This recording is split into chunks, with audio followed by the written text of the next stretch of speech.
Hey guys, welcome back to Music Talk with John.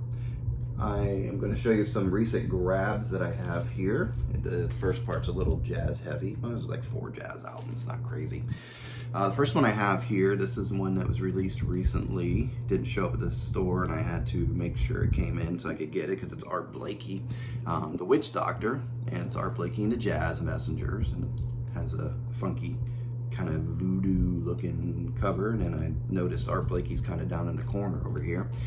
It's Blue Note Tone Poet series, audiophile vinyl reissues, cut directly from analog tapes. It was originally recorded by Rudy Van Gelder, and I believe there's like a 6-year gap on this one. It was recorded, sat on the shelf. I did some research and couldn't find out why it sat, but it did.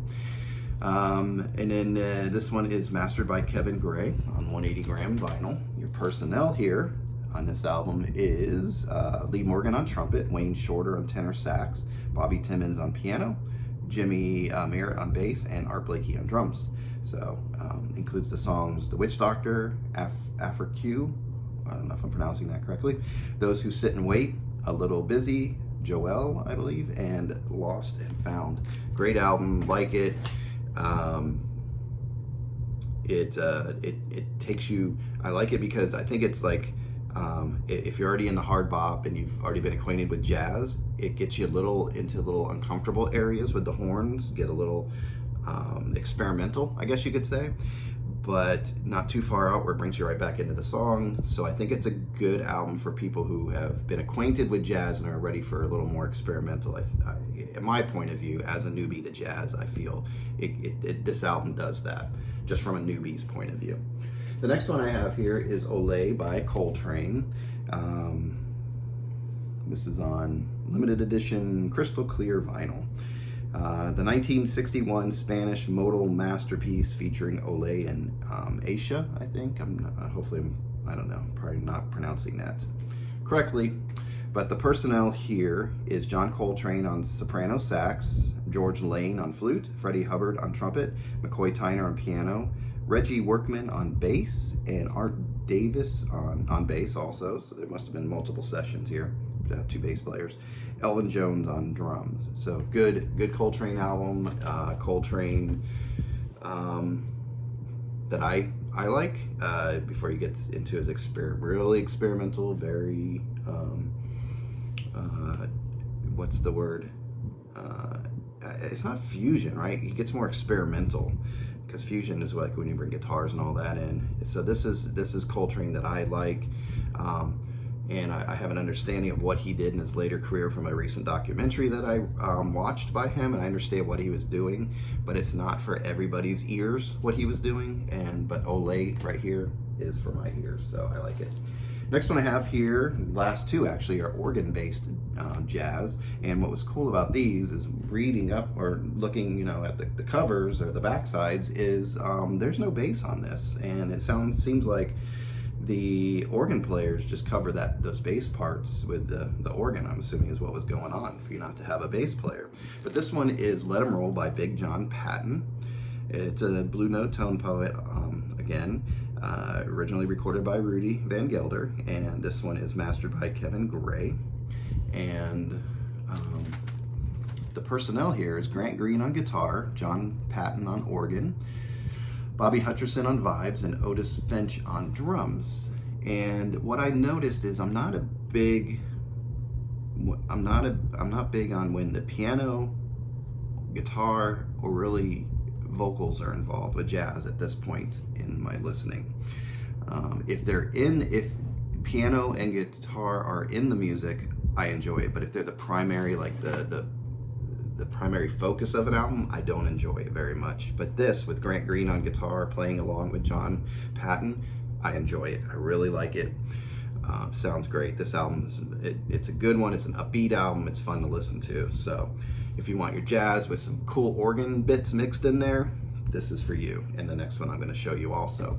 The tracks on here are Let 'Em Roll, Latona, The Shadow of Your Smile, The Turnaround, Jakey, and One Step Ahead. So very cool album. The other one, this one here, it's Back at the Chicken Shack, The Incredible Jimmy Smith. Somebody mentioned this on the Jazz Bums about 3-4 weeks back, and interested in it and listened to it, and I was like, oh, I got to get a hold of this. So I was able to get a copy.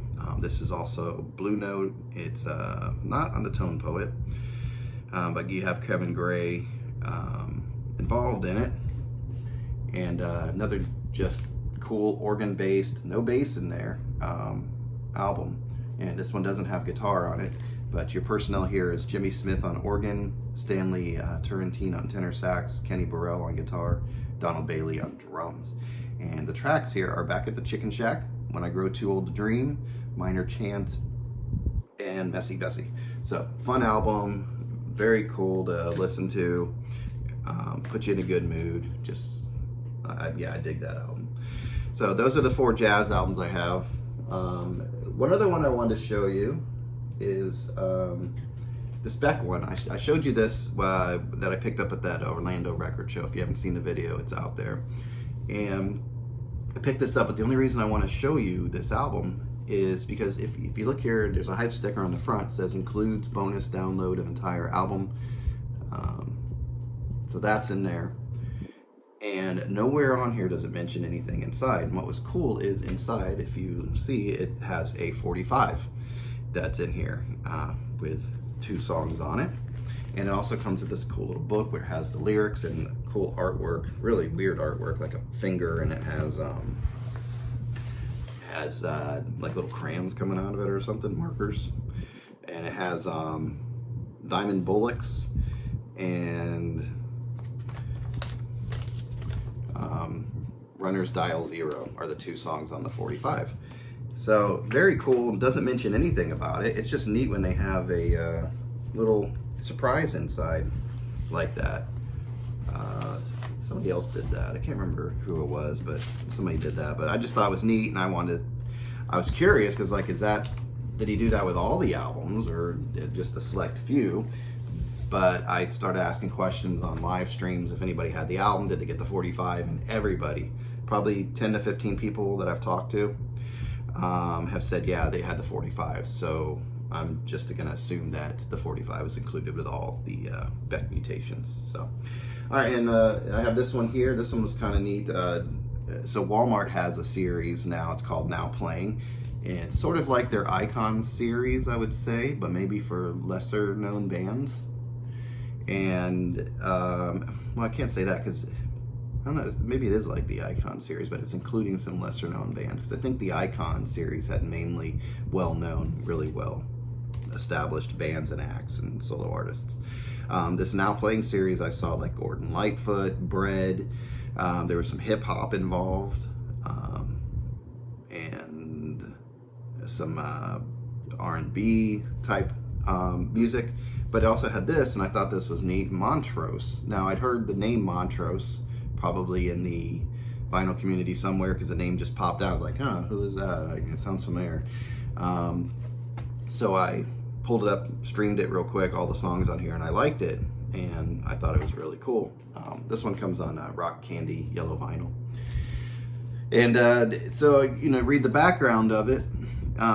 When they debuted in 1973, Montrose got tagged as America's answer to Led Zeppelin, but if Zepp was rock's golden medieval chalice, Montrose was its frosty can of brew, led by session guitar whiz Ronnie Montrose and vocalist Sammy Hagar. Now, I did not pick up on Sammy Hagar when I was listening to it, which is weird. I was focusing on the song, seeing if I liked it, and kind of made my decision if I wanted to pick it up on that. Didn't even notice Sammy in there. It says that the California-based quartet traded in wrecking ball riffs, driving beats, and good time lyrics. These 10 original recordings are a portrait of Montrose in their 70s prime. So, yeah. So before I played it. It sounds good. The album's clean, no noise. Maybe a little bit on the high side of recording, high end treble, I guess. But I think their big one off this was Paper Money. That was the biggest hit that they had. But I think Hagar left in like 75. I was doing some research here. And so he's on the first side, first 5 songs, and then the first song on the second side. And then the rest is this other guy that came in and did vocals. And I don't remember his name.